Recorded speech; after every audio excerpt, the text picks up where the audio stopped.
face. I'm Niresh Eliyatambi. Now, as we all know, Sri Lanka's economy is still going through a very tough time, and we are all wondering how will this economy recover and when will it recover? What needs to be done? So we have tonight my guest, Mr. Ravi Karunanayake, former minister and currently Colombo district leader of the United National Party. Welcome, Ravi. Good evening, Niresh. So, Ravi, now let's digress and address one of the questions which has come up in the past 24, 48 hours, which is the possibility of a general election rather than the presidential one which is scheduled. What do you have to say? Are you privy to any such information? Well, all I could basically say is the country requires the most important election, that's a presidential election. And I guess that will be the one that is in the offing. And very many talk of various elections, but I would say it is a thing that is rested and ready to be taken up in October. Definite no from your side, but of course politics is a strange situation can arise. Time doesn't permit. And also Right. what's the purpose here is one national election, which will basically be for the country and for the commanding chief of the economy. Yes, and it does take at least 3 months to prepare for an election. Absolutely. You have the nomination period and the campaigning and so So you on. can't change the presidential. So that has September 16 to the October 16. So on that score, you have got to ensure that there is no time factor for any other election. I mean, fanciful thinking can be there, but practical reality is another. So the likelihood is a presidential election and then But a general likelihood one. has always been a presidential. It's a surmising of by many as to what is going to come. But otherwise, the presidential election is been there right along. Right. And of course, we also had the story that the local government elections may be coming up next year. What's the news on that front? My reckoning is no sooner presidential is over, general, provincial and local elections should follow. Absolutely. You need a clean slate, then you know where the country is heading, because people have gone through a torrid time. And I guess it is nothing but fair to ensure that the true representation comes in. And from there onwards, the country is put on a steady, growth-oriented trajectory. And also having the local government councils functioning once again will allow the voters en masse to participate a lot more rather than just having the parliament. But also the local election needs to go through a hell of a transformation, because sometimes there's far too much representation for nothing. And that needs to be corrected, because at this moment most of the local councils are running and the absence of MPs are not felt there. So what I mean is it has to have a genuine representation of the people, and they basically get exactly what is expected of them. At the moment, there are far too many people doing far too little work. Now, Ravi, your campaign appears to have already started, you being the Colombo district leader, and I've seen some videos and so on going out. And tell us about the campaigning itself. Well, I think this country requires a leader which can basically foresee into the future. And I see there is nobody else except President Vikramasinghe, and who has dared the system, took at a time when nobody wanted to do so, and today has delivered, which none of the others could have done in any case. So my feeling is that the people, I know that there are many thinking, but at the end of the day, grudgingly even, they will feel that he has delivered what others were only talking. So as a result, it is incumbent on all of us, it behoves on all of us to put our fair share in and ensure that we go through and get the people's representation reflected through a non-political independent candidate such as President Wickremesinghe. Now, in the last election, the UNP unfortunately ended up with just one seat in among the 225 in Parliament. So obviously this time you would be expecting to do a lot better.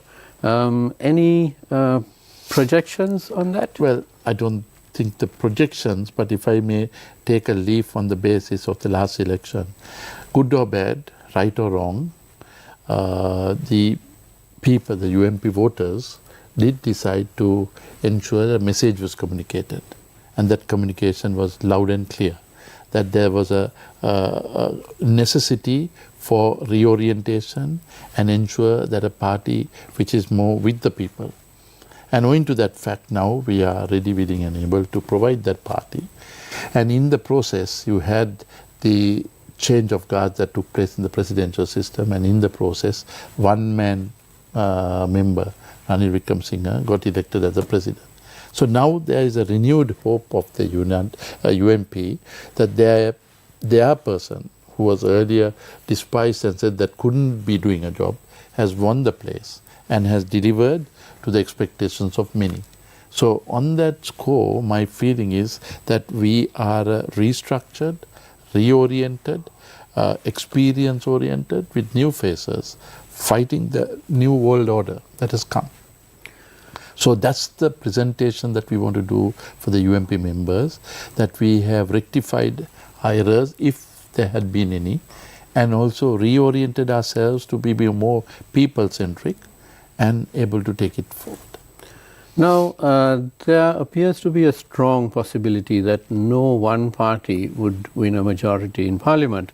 Of course, Sri Lankan politics being what it is, there's a lot of wheeler-dealing sort of negotiations, not to give it in a bad sense, but there's a lot of discussions going on behind the scenes. So tell us what's going on and any likelihood of forming coalitions, alliances and so on. Well, my interpretation of such is that there will be heterogeneous alliances, and those heterogeneous alliances would be is that more can-do approach or can-do spirit and like-minded people. And what do I mean by like-minded? Able to think in the same direction, in the same drive, in the same passion, in the same commitment, and also futuristic in thinking. You know, people for 76 years now, they are lamenting, we have got independence, but what have we got out of it? Now, it's not that you can't develop this country, whether there is a will to develop this country, whether there is a want to develop this country. Because I feel that the huge attitude change that needs to take place, it's not one directional. It needs to have a complete overall, and that attitude change will take Sri Lanka to a different league. After all, you look at 76 years of independence, and if you really look at it, there are many areas of questioning.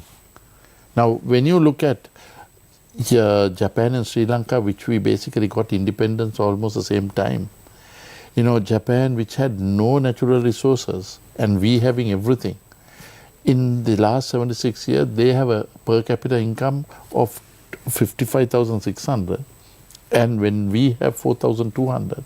But in 1948, both of us on a per capita of $48. So where has this change taken place?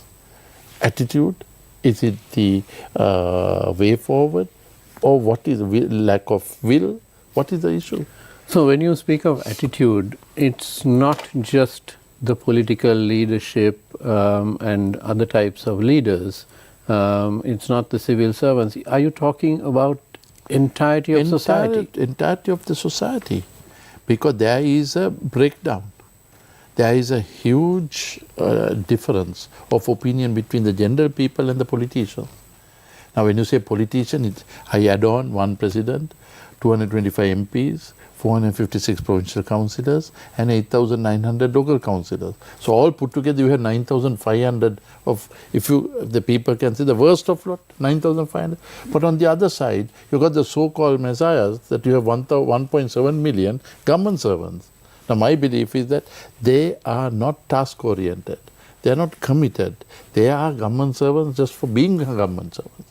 But I think you have to have a far more innovative, new order and smart bureaucrats. That's the change. So, I mean, I think most of the countries, economic impairs have taken place with the bureaucrat. So one of the big problems that the UNP governments of the past have always identified is the size of the public sector. Yes. And right now, I believe we have something like 1.5 million government servants. No, it is 1.5. My reckoning is 1.7, but even if you reduce, there is also casual employees that are utilized. So you have a roughly 1.7 still going on. So that's far too many. I mean, we have almost one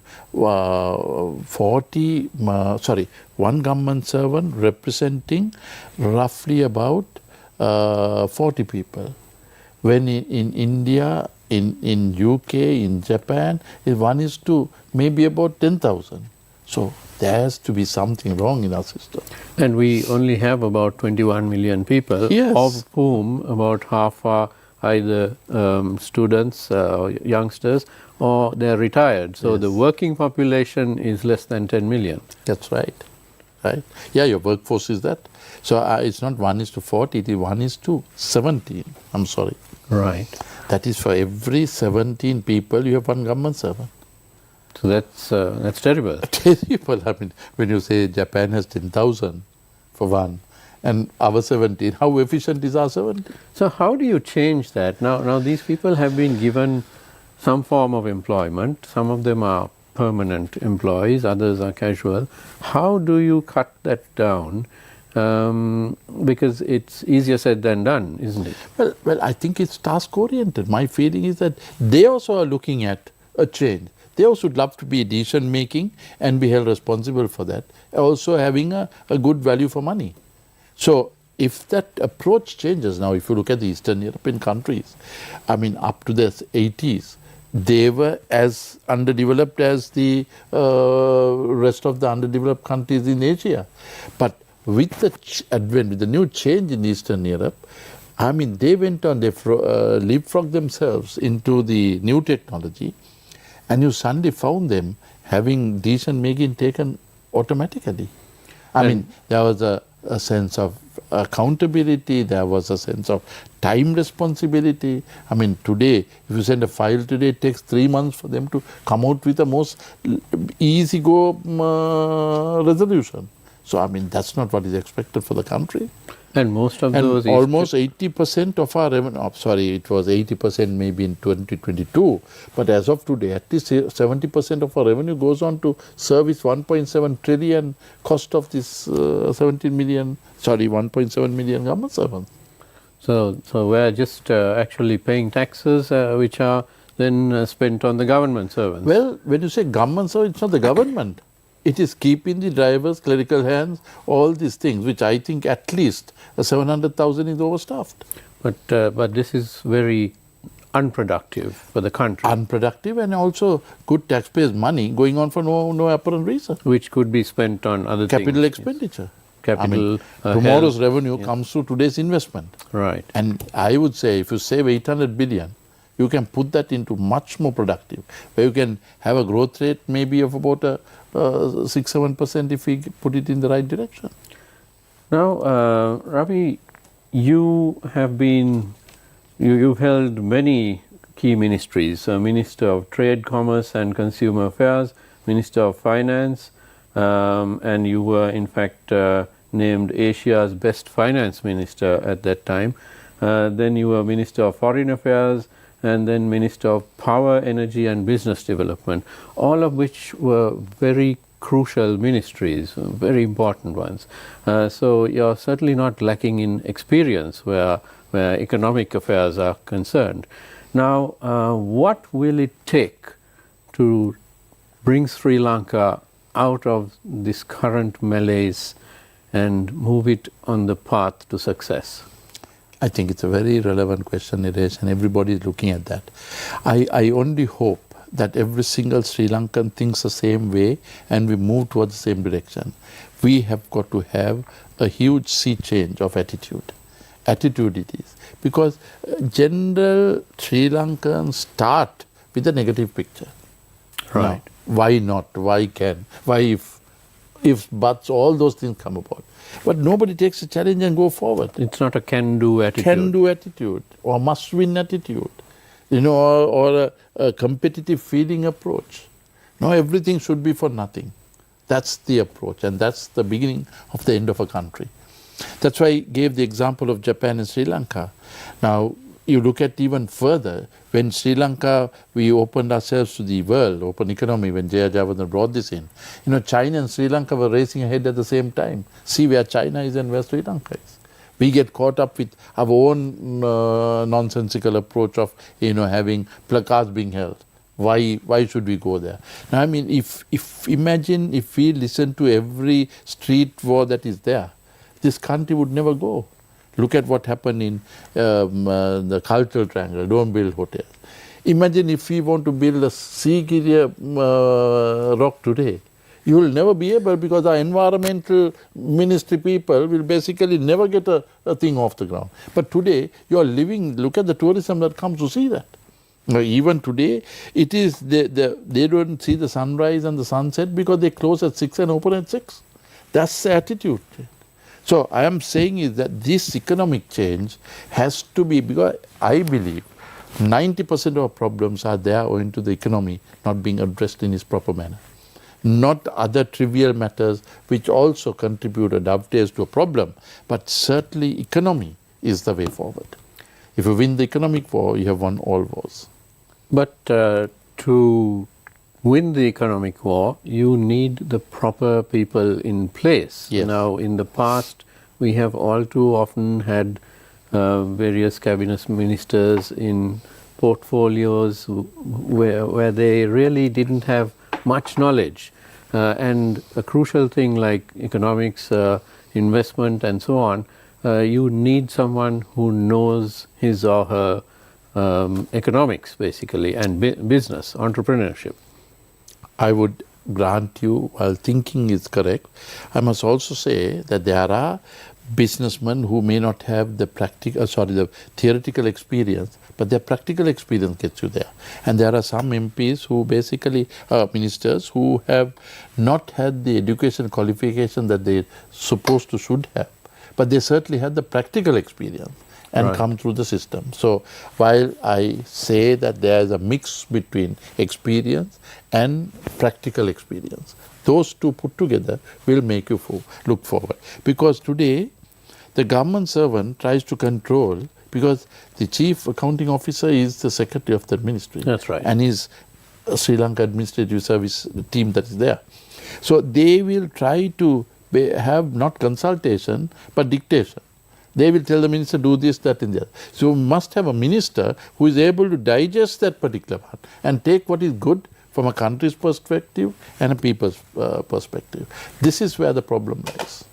So your question is required to have that type of experience to carry it forward.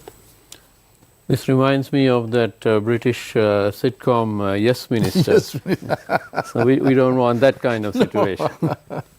No, I mean, it should be a healthy dialogue. I mean, the confrontation approach is not needed. But when the government servant knows that the minister knows what he's talking, or he wants to take the direction of what it is. I mean, finance ministry in 2015, we started with 8.2% GDP, revenue to GDP. But finally, in 3 years, we were able to increase that to almost 15% of GDP. And also it was practical oriented, and it was a thing that was basically accepted by the people. Right. Initial thing, yes, there is a reaction, but once they see things are going forward, then it is a different approach. Now, and this cynicism must stop in this country. Every doubt that is there, social media has become rather turbulent equipment now, because it takes not only time but it also takes a distortion, and everything is a negative aspect that is sent on. If somebody doing a good job, I mean, all you got to have is just 3 nuts that are there that will basically run through with various things, and that's a sorry state for this country. Well, it depends on who you believe on social media. The Newsfirst ourselves, we are very heavily on social media. So and that's the type of marketing this country requires. You utilize that as a point, and that should be. But I would also ask all the media stations to be very positive in their reportation on news. Today, you have out of a 25-30 minutes of news, you have 10 minutes with accidents, you have robbing houses, somebody has happened there, shootings, all those, which I think is rubbish. You don't need to have that be in the social media. But the one that you see face to face needs to be positive. If you look at Singapore, Thailand, Indonesia, Malaysia, always it's a happy, smiling type of situation. Here everything is crying and moaning and running around the tree, which I think is what is the country's breakdown. A lot of negative thoughts. Negative. Also, it should be nation development activities, youth-oriented. So then they have the feeling, today everything is on a basis of negative. Now, in the past, we have had various presidents who say that Sri Lanka should be the hub for this and the hub for that, banking hub, IT hub, shipping hub, all kinds of things. We seem to have covered at least 24 industries. But these are not decisions that should be taken lightly when you're trying to steer a country forward for the next 5 or 10 years. What do you have to say about that? Nilesh, my mind runs back to 1982 when Lee Kuan Yew came to this country and said, I came 25 years before and I saw Sri Lanka. What a wonderful, geographically well-located country. I would love to simulate myself and bring Singapore to that Sri Lankan level, is what he said. In I think it was 60 or the other. He comes in 82, 83 and he tells Singapore when he gets back, I went to a country like this and I am happy to state I have navigated Singapore to what it was from what it is. And today I hope Singapore won't be like Singapore, what I saw. Singapore won't be like Sri Lanka, what I saw in 1950 or 60. So you could see how things change. Sri Lanka was a well-located hub for shipping, aviation, everything. Singapore was nothing in the system. But right. How vision, commitment, dedication, team spirit got you to a different level. Now, not that we can't do, it's whether we want to do. That's why I said the quantum change and the media should be nation development. Right. And on that note, we will take a short break and be right back. Newsfirst, face to face. යන්න එකපාරටම බ්‍රහ්ම talk එකක් දෙන්න. අම්මට upset. උඹලා හරියමං විදියට වැඩක් නොකර රට්ටුන්ට කයි කතන්දර හදන්න chance දෙනවට.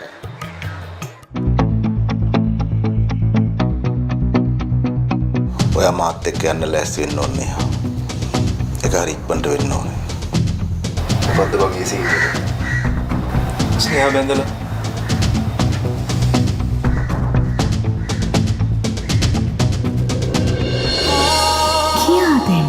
ආදරේ තරම් අද රාත්‍රියට ඉදියට සිරස ටෙලිතිරයෙන්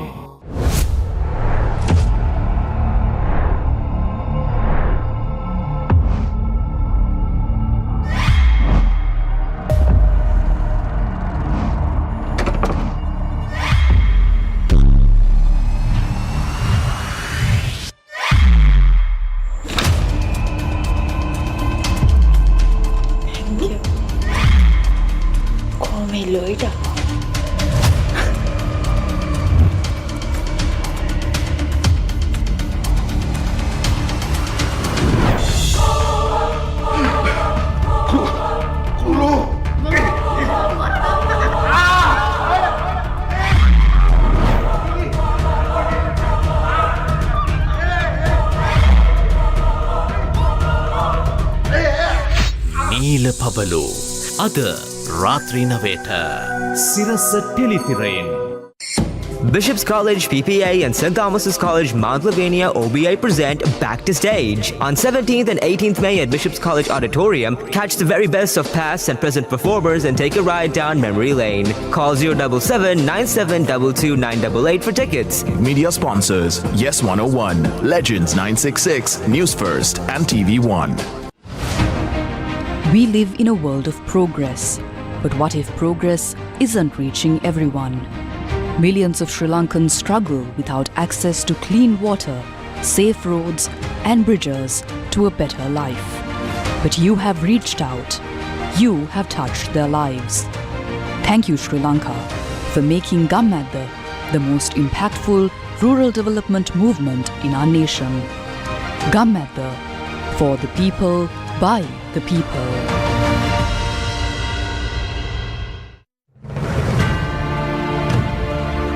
Newsfirst, face to face.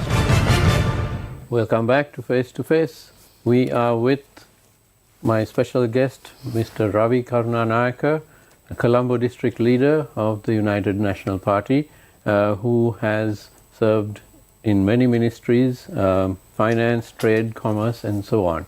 Ravi, before the break, we were talking about the similarities and dissimilarities of Singapore and Sri Lanka and what Lee Kuan Yew had said. And Lee Kuan Yew successfully navigated Singapore through a variety of means, but he appears to have correctly identified the industries, shipping, oil, banking, tourism, and a few others. So how do we identify what Sri Lanka would be good at? Well, Naresh, my feeling is that the Sri Lankan economy should be broken down as to what it is, what it was, and what should be. If you look at the gross domestic composition of this country, you have almost a 65 to 70% on service industry. Right. Then you look at the industrial area, which is basically maybe about 12-14%, and then the agriculture area. Now, most amount of the labor is in the agriculture area, but bringing very little. Why? We have not modernized, or we have not taken it to the next level. Agriculture needs to be modernized. We can't be living on subsistence basis. We need to basically get that mechanized, need to get it digitalized. Those are what is the changing games. Now, if you look at the developed countries which are having surplus in agriculture, those have gone through that phase of human intervention to mechanization, to digitalization, and that's where the smart agriculture has come to play. So my feeling is, if you want to get into that, you have to have high yield efficiency, get that drip irrigation, and take it to the next level. That will help us to bring a greater harvest as well as more profitable. Otherwise, we are a dead end. Now, look at Sri Lanka. We can still grow vegetables here, but we still decide to import. Why? The difference in the cost between Sri Lankan cost as well as importing from India is huge. Now, if you look at onion, it may be 100, 110, 120 a kilo. But getting it from India can be maybe 60 to 70. That's why they impose taxes during certain periods. Now, we are spending almost 220 billion on agriculture that is there. Now, why not look at, being self-sufficient? We talk, but we don't walk the talk. That's the difference. Then look at the industry, service industry, our areas of shipping, logistics, international warehousing, then banking, insurance. You can look at BPOs that are there. Tourism, which is a hot sector that needs to be developed. These are the areas that you've got to look at, which health tourism, education tourism. None of them are being looked at in its proper perspective. Here on one side, we have university that has 270,000 people sit for A levels, 170,000 gets selected into going for higher university. We have only 55,000 in the universities to accommodate these students. So what happens to balance 110,000 people, students? Now, isn't that the deprivation of their fundamental right? But you have people holding placards by saying, no, you can't have private universities. This is a change that needs to take place. We have to give everybody that opportunity. And there is a limit that the government can do. So let's invest in the future of the generation of the people, the students. The future children are our future assets. Enhancing their knowledge is the way forward. I guess that education investment is regional investment, and we can get all those students coming instead of they're going for various places in the world. Now, why are we not doing it? It's just owing to the obstinateness of some old archaic political parties that want to be having their political agenda into the main line. So that has to change. Likewise, the industry. We need to not just follow, but we need to lead in certain areas. I mean, we are so lucky to be next to India. This is what Hong Kong was to China. Hong Kong used themselves as a trading hub, and they walked into China and just en masse able to control what was going on. Here is Sri Lanka, so close to India that we can replicate the same thing. And they also love to see that type of thing happening. We are complaining Indians don't import from Sri Lanka. We thought they are in the system. Today, the Indian free trade agreements are there. If there's a genuine pursuit, there are a lot of scandals that go on, but if you genuine pursuit, you're going to a 1.5 billion market. I mean, invasion from India to Sri Lanka is nothing compared to what we can go into India. So you believe that the Indian market is the way to go? Market access is the way forward. Right. That is the reason why we have free trade agreements that are there. Now, 1977 we have open economy. But the flack that comes in by saying why we adopted and the ramifications of having such is being questioned when there is no alternate that can be given. So why blame a system that is working well? You only got to rectify the errors that are there. But we still have issues of connectivity with India. Our ferry service, I think it's starting up again. Certainly, you will have your deficiency, but you've got to correct themselves. Today, the airlines are opened up. India is looking more adventurous than we are. I mean, give it that Prime Minister Modi has really changed India. We are going to take a leaf of that development pace. So I guess this is the way forward. You dare the system. Bureaucracy at that time they called the Indian Raj. But today, that Indian Raj has become a digitalized Raj. He is able to send monies across India in a second with, I think that... they have a particular government system. Yeah, they have that remittance thing that works so well. Now, that's the way we have got to do. Now, Ravi, Sri Lankans seem to resist digitalization. Why is that? It's ignorance. And also the bureaucrat is worried because what you can do with one, you will have to have 1,000 officials trying to move files here, there and everywhere. And that file has a cost. And to move that file has unwanted costs. That is where the thing has to change. Right. And people who dare think like this, we get hammered for being adventurous and take it to the next level. Remember, trade minister, when I was a trade minister, we basically invented night shopping. What a fracas that they made out of that. Yeah, we had overstaff, undersale, and here is the opportunity maximizing underutilized asset. And that was, I guess, the step forward that people realize that this is the way forward into the future. Today, imagine during the corona blockade, if we didn't have this type of things, where would it have gone? Absolutely. So these are, once you look at daring, I mean, the country, as I said, is a bunch of cynicism that basically looks at it in a different way. Let's change. We can, not that we can't. We need a correct team that is there. Now, Ravi, you spoke of India, and India is growing at, I believe, 6.3%. 7.3%. 7.3. Yeah. So, meanwhile, Sri Lanka, we've because of our economic problems, we had in 21-22 negative 7.3, and then the following year negative 2.3. And of course, the last 2 quarters we have had some positive growth, but nothing close to what India is doing. What figure should we be looking at? What target should we be looking at? I mean, ideally the country should be progressing in the range of not less than about 6.5%. But when you're going forward, you need to have a long perspective planning, corporate planning that is there. Well, now it is that it would change every year. So that's what President Wickremesinghe has, taken the hard course of saying, I need financial discipline and I don't want to ensure that there are economic slippages into the future. So he wants to consolidate a financial fiscal consolidation and then take it to the better tomorrow. But our economy is still on a sticky wicket. Our forex reserves are still relatively low, although they're better than what they were. Yeah, but look at the exporters. I mean, we still have 13 billion only that is going on. Right. I mean, that's why sometimes the IMF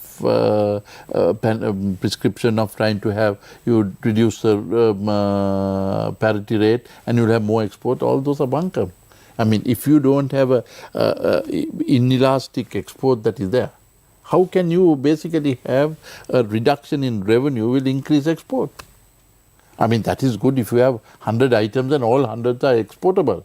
But if you have a tea, coconut and rubber, which is doing, or garment, what happens is you basically say, here is a devaluation of 10%, the rupee goes by 10%, then the buyer asks for a 8% reduction of the revenue of the rupee devaluation. So where do you get? Absolutely. So I mean, in an import content where 70% is import oriented, we have got to look at it from a completely different base. So we are still $13 billion. I mean, when the dollar was 130, we had 2.2 billion export of tea. When it's 200, 300, we are also having $2.5 billion of exports of tea. Now, so how can it be? That's why I said the change in thinking, this culture change has to take place. Right. And I believe, I call upon the central bank to be much more positive thinking. Don't be part of the problem-making exercise. Let it be a positive way forward where the country develops. I mean, you are looking at money supply or cash contraction for inflationary approach. But you are not looking at the supply side that is there. Why not develop the supply side and get things moving? So trying to arrest the money supply for inflationary attitude doesn't help in this type of environment. You can't contract the economy and say, let's get things moving tomorrow. But if you have the supply side developed, then it's a completely different one. Because then you're forced to export your surplus, you're forced to be competitive, your service industry improves, etc. So do you believe that the central bank now needs to change its policies to be more positive? I mean, they should have changed long time ago. Their talking is not the answer. Practical implementation and feeling the people's problems that are there. I mean, they live as if there's no problem outside for the general people. And when you talk of that, then they try to basically be very arrogant in attitude. I mean, I have experience and I can afford to say so. And I would take this to ensuring this country succeeds from this menace. Now, the policies which have been in place by the central bank and other institutions in the past couple of years, it has led to a considerable amount of hardship amongst the population. That's of course no secret. And we have had a huge brain drain out of this country, labor drain, brain drain, something like 2 million Sri Lankans have left. That's not good news, is it? Yes, Niresh, but in a globalized world, today there is no boundaries. I mean, you say brain drain, you could also say brain gain. Because if 100,000 goes to Europe, you'll have that amount of more funds coming to their family as well. Now, unless they completely migrate, that there are no connections at all, it's a different one. But what I mean is, I also had the same impression you had till some, very intelligent lot that thought, don't take it as a brain drain. Look at it as a brain gain. So you have opportunities that come all in. And I mean, today is virtual. I mean, you can be here and having your brains in somewhere in another part of the world. So that is the way a lot of revenues are going on. So my feeling is capitalize on that. If you are able, but unfortunately we are sending less educated people out when we can afford to send educated. Right. And that is the crime that we have done over the last passage. Look at the NCMC University. What a lot of talent that should have been coming. But just because, one lot just didn't want to have that amount of more professionals coming out, the entire country paid the price. Right. But these very people who take that stand have their children going in private universities. Now, this country has always depended on foreign investment. Sure. And at the moment, we're not getting very much simply because the country is in a state of flux. What needs to be done to reassure possible foreign investors and get them to invest here? Before you get the foreign investment, look at the local investors that are there. I mean, those guys can do a job far better than what the foreigners would do. We should look at harnessing the local talent. Get them to come and invest here. Why don't they come? Cost of capital is high, bureaucracy is lethargic and incompetent and inept. Then you basically have the malfunctioning subsidiary services, whether it's the customs, the airports, everything. You have got to have that blend that is given. Then you are basically giving that confidence that is there. Before a foreigner comes, Sri Lankans should be the best ambassadors to the world by saying our country works well, you come and join us. That's right. So develop the investments locally to the maximum. If you can't, get to the next step of trying to get technology teamed up with our local investors, with our local businessmen, entrepreneurs. Then if that is also not possible, then you can open the doors up. Because otherwise what happens is, just say privatization, foreign investment is not the answer. I mean, I always say IMF is not the panacea for all evils. But certainly when you bankrupt your country, then you're coming out, you have to go. And that is what President Wickremesinghe has done best. In his limited time, he has managed to resurrect and bring confidence to them in order to get to this particular point. So domestic debt restructuring will be done and dusted, I hope, before too long. Then you're going forward.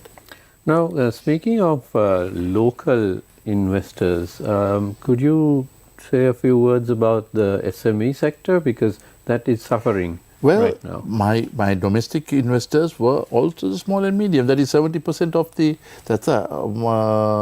the mainstay of the Sri Lankan economy. But imagine in 2022, May, you have the interest rate which were, so assuming a business SME guy was doing and paying interest rate at 10-11%, and he's suddenly 1 week later, he has no control, somebody decides to go bankrupt, and the country goes bankrupt and comes out of it. And your interest 1 week later is 30%. Why? Inflation control, so you want to do this, that and the other. So when that happens, what does that innocent person who doesn't know what the outside world is doing? Now he gets caught up by saying, bank calls and says, okay, because it's not on fixed income, fixed lending, it is on AWP, LR and X amount, and you basically get to the next point, you're got to pay 30%. So person who's paying 10,000 rupees, Sunday has to pay 19,000 rupees. Where did you get the 9,000? So this breakdown has to be guided, monitored and taken to the next level. Right. So that is why it's easier said than done. Various things I see media and things in the papers that are saying so. But I think you have got to get to the drawing boards again and ensure we have got to have a commitment for the country, a 25-year roll-off, and able to bring, these are the sectors we require, these are the ways to go forward, and ensure that a participatory approach of the citizens are given. And then thereafter, if there's something wrong, then I guess this is beyond redemption. So you seem to be advocating that now is the time for a sea change. We've had our 2 years of bankruptcy, or perhaps a little bit more. I mean, don't you give credit to President Wickremesinghe? 2 years ago, or maybe 25 months ago, you were having, when you put a switch, there's no lights. You get into the road, there's no vehicles because there's no fuel. Then there were no dollars, no tourism, hospitals didn't have medicine, you had a breakdown in food, no fertilizer. Suddenly, I mean, 2 months later you have a change. and it taken on and galvanized, where you're able to have those negativities with the same lot of people, and you're back in order, delivering the economy to a better tomorrow. So that's why I said, reluctantly or compelled, people are accepting as this guy may be not doing the best thing in the worst circumstances, but certainly he has delivered what others could have never dreamt of doing. He has delivered, and we are moving forward. So the caravan is moving. Dogs can bark. But that's the reason why you need continuity, you need the foresight, and you need the vision to take a country into the next stage. And of course, you need a good parliamentary backing, which of course the President did not have, and he has navigated so far. And now with the elections coming, well, whoever is at the top hopefully will have that parliamentary backing. Well, I of course basically hope and pray, because it is necessary to have a knowledgeable, experience, world stature, which is able to call and command, world leaders, and also able to take it to tomorrow. Now, see, Modi is running election and looking at the third victory. You look at that type of continuity in policy has brought dividends to the country. Now that's the same what is there, because the problem with the UMP has been is that we have always told sometimes unpalatable but the truth. And that is not digested because some fanciful story is sold above that, and that is accepted rather than the reality. But end of the day, you go through a harsh reality, go through the track of a long journey and come back to the same place, and you only see that you've been in a same circle. Now that is what we need to change. Now, why? Because the youth are looking, they are frustrated. They also want to see new, innovative way forward. One so final I was happy question. That the Harin was looking at trying to get the youth, a million, I would say, young entrepreneurs to be created. Then that's the way forward that you've got to do. So President is creating that environment in order to get to the new visionary approach. You have to have digitalization of the economy, a unique identification that is there. Then all the licenses, today you see everywhere a quota of this, that, and cancel all of them. Ensure open general license. Have your duty and ensure things are brought into place. So your malfunctioning stops.